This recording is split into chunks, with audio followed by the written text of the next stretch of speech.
Meu nome é Dominique Magalhães e eu vou conversar com profissionais do audiovisual para saber como usar a criatividade. Ainda mais agora. Um papo sobre os dias de hoje. Like a live. Vocês estão no celular ou vocês estão no computador? Agora sim, meu celular. Vou aumentar um pouquinho que eu tô escutando baixinho. Alô, alô. Tá tudo certo. Já tô te escutando, Clélia. Dá só uma ajeitadinha no horizonte da tua câmera. Tá ok agora eixo, tá ok agora tudo. Pronto, meninas, podem começar. Ei, Clélia, tudo bem? Tudo bem, e você, Dominique? Tudo bom, queridona. Muito obrigada pela entrevista, pela participação, pelo seu tempo. Quando o tema é cinema, fica tudo mais fácil. Tudo muito mais fácil, né? Clélia Bessa, fundadora da Racor, há 25 anos. Foi 25 anos atrás que você entrou para a Racor? Pois é, eu entrei, a Racor já existia como um CNPJ, né, um pouco, não tinha ainda esse caráter de produtora que ela veio adquirindo posteriormente. Entrei, sim, há 25 anos, há 25, 26 anos, exatamente, para fazer o Como Ser Solteiro, que foi o primeiro projeto da casa. O que você estava fazendo na sua infância que tem muito a ver com a Racor hoje em dia, ou com o seu lado produtora, ou com o que quer que você esteja fazendo agora profissionalmente? Fazer esse link de olhar para trás, né, como Pedro Nava dizia até que a vida é um farol voltado para trás, vamos assim, minha primeira imagem cinematográfica, eu me lembro de olhar, de ver o trem passar quando eu morava em Curitiba. Essa é uma imagem que eu tenho e que eu acho que ela me remete ao cinema hoje. Depois de um tempo, um trem passando são fotogramas, né? Você está vendo várias coisas pelas janelas. Então eu me lembro muito dessa imagem. Eu não tenho a menor ideia onde a gente morava. Eu não voltei mais a Curitiba assim, com esse propósito, mas minha mãe e meus pais retornaram para Manaus, onde eu fui criada e onde passei uma infância maravilhosamente feliz. Então, eu fui uma criança que foi criada com muita liberdade, porque a gente não tinha acesso aos perigos que hoje, obviamente, são mais visíveis, né? Então, eu fui uma criança muita aventureira. Eu fui uma criança que gostava muito de bicicleta, tinha uma bicicleta, fui uma criança que aprendeu a gostar de televisão. Veja bem, a televisão chegou em Manaus, eu me lembro do Homem à Lua, foi a primeira imagem de televisão que a gente viu. Então, a televisão era uma coisa que também foi uma novidade quando eu era adolescente, assim, para criança, né? Ainda, 9 anos, 10 anos.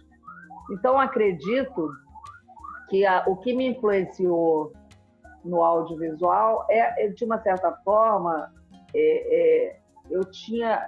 No Amazonas, tudo é muito grande, né? O Rio Negro é enorme, tudo é muito grande. Tem uma espetacularização das coisas, né? Você vê um peixe-boia gigante, tudo é muito grande, tudo é muito espetacular, tudo é muito gigante. Então, acho que essa dimensão visual foi importante para a minha formação. Como é que fica agora, na pandemia, esse cinema, o audiovisual, com essa turma boa que é a arte da aglomeração, como o Bruno falou, mas não se pode aglomerar? Quando a gente começou a pandemia, na verdade, o que acontece? Eu tinha rodado vários filmes, 6 filmes que vão ser lançados, que estavam prontos para ser lançados esse ano. Então, você imagina o meu grau de frustração quando veio a pandemia. Então, o que acontece? Quando você tem um criador, que é o caso do Daniel Belmonte, inquieto, né? Você tem uma pessoa inquieta, porque, como eu te falei, gosto de contar história. Como é que você pode contar história? Segundo o próprio Bruno falou mais cedo, e um amigo meu, né? Você conta a história até com durex e um pincel. Então, a gente, de uma certa forma, entendeu que a gente poderia fazer um filme remotamente, com as novas possibilidades de tecnologia. Então, o Bruno, de uma certa forma, fez uma história baseada... A gente queria falar de família na pandemia, porque você está preso hoje, né? Você está quarentenado em casa com pessoas da sua família. Seja sua namorada, seu pai, sua mãe, né, seus filhos, seus avós, você tem uma relação na pandemia de quarentena com a sua família. Então, realmente, a gente queria falar sobre esse assunto. E o Bruno e o Daniel Belmonte, que é um autor, foi do Tablado e tal, é um autor muito instigante, muito inquieto, achou que no Nelson Rodrigues a gente poderia falar disso, utilizando, igual pegamos como gancho um texto do Nelson Rodrigues e simulamos como se a gente fosse fazer uma peça que foi interrompida durante a pandemia. E os atores passam por todo esse processo junto com as suas famílias. E a gente aglomerava pelo Zoom, né? Respondendo a sua pergunta. A gente obviamente não estava junto, mas a gente utilizou o modelo tradicional de filmagem. A câmera era via Zoom, tudo. A câmera estava lá, mas a gente tinha uma câmera grudada na câmera, então a gente sabia, o diretor conseguia dirigir o ator à distância, a gente sabia mais ou menos a luz que estava sendo feita, o diretor de arte dava palpites na casa, no figurino e tal. A gente utilizou um grupo tradicional de profissionais, só que a distância é mais complicado, mas ao mesmo tempo foi tão bom uma certa coisa, porque foi muito bom, por um lado, talvez o Otávio tenha me dado mais coisas com a Adriana filmando do que com um set cheio de gente. Claro que é diferente, nada é comparável e uma coisa não substituirá a outra, pelo contrário, eu acho que é mais uma maneira da gente fazer e mais uma maneira para a gente contar nossas histórias. Mas, com certeza, ali, quando você filma à distância, vem coisas que normalmente num grupo tradicional não veria. Como é que você vê o futuro do audiovisual, Clélia? Daqui para frente, a exibição do filme, a mídia sobre isso, o ganhar dinheiro com essa retórica agora remota? Eu acho o seguinte, eu acho que tem duas coisas, né? Tem o cinema, que é o cinema como a gente conhecia tradicional, o espaço físico, a sala, eu acho que está passando por uma grande reformulação, com certeza, que já vinha acontecendo e nos últimos anos, com a pandemia, acelerou. Eu até escrevi um artigo, 5 anos em 5, escrevi um artigo com a Rosane até. 5 anos em 5, eu acho que a gente viveu 5 anos e 5 meses. O que era para ser um processo normal, porque quando você fala de dinheiro no audiovisual, você fala de janela, né? O que é janela? Você vive no cinema, depois você vai para o pay-per-view, depois você vai para a TV a cabo, depois você vai para o streaming, depois você vai para a TV aberta. Essas janelas, elas se desmancharam na nossa frente, né? Hoje você... então, obviamente, os modelos de negócio também vão sofrer influências desse momento, né? Quando você vê um filme, por exemplo, como... tem um filme Carlão e com o Lobianco, até que eu vi uma chamada, que é da Migdal, ele já vai direto para o streaming. Tem muitos filmes que já vão direto para o streaming. O cinema virou outra coisa.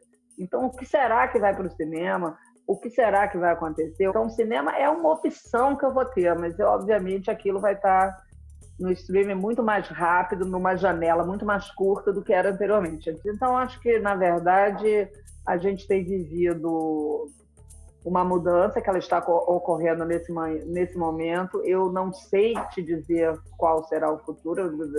Deve ter centenas e centenas de executivos perguntando isso todos os dias, né, do mundo inteiro.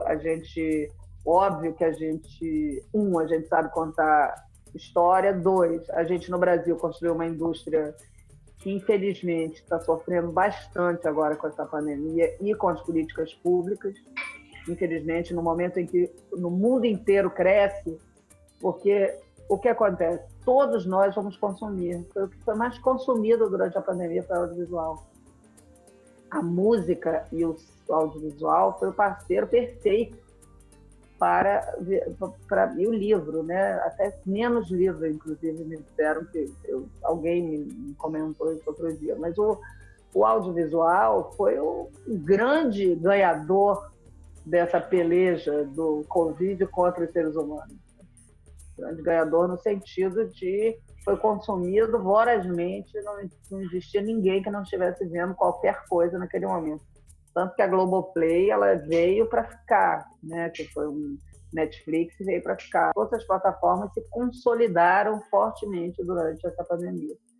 Então, isso foi uma mudança, porque você não muda por decreto, você muda por hábito. É uma mudança de hábito de consumidor. Você é uma pessoa entende bem o que eu estou falando, né? Você muda o hábito. Então, como que eu vou fazer essa pessoa que costumou durante 1 ano, 6 meses, 8 meses, a assistir as coisas no streaming, as séries, como é que eu faço para essa pessoa voltar para o cinema? A gente tem um grande desafio pela frente, que a gente está descobrindo como fazer. Com certeza o consumo mudou e o consumo vai dizer, vai nos dar esse norte, né? Com certeza os hábitos de consumo do brasileiro mudaram. E do mundo inteiro, não foi só do brasileiro. Essa experiência de assistir um filme bem feito, numa tela grande, numa experiência coletiva, essa experiência já faz parte do nosso, né, enfim, já está introjetado na nossa cultura, então é muito difícil que a gente perca. Talvez diminua a oferta nessa sala, nesse dispositivo, que é a sala de exibição, mas continuaremos fazendo muitos filmes, com certeza. Quero muito agradecer a você, Clélia, muito mesmo. Muito obrigada, é sempre bom falar, a gente vai lembrando, né, também.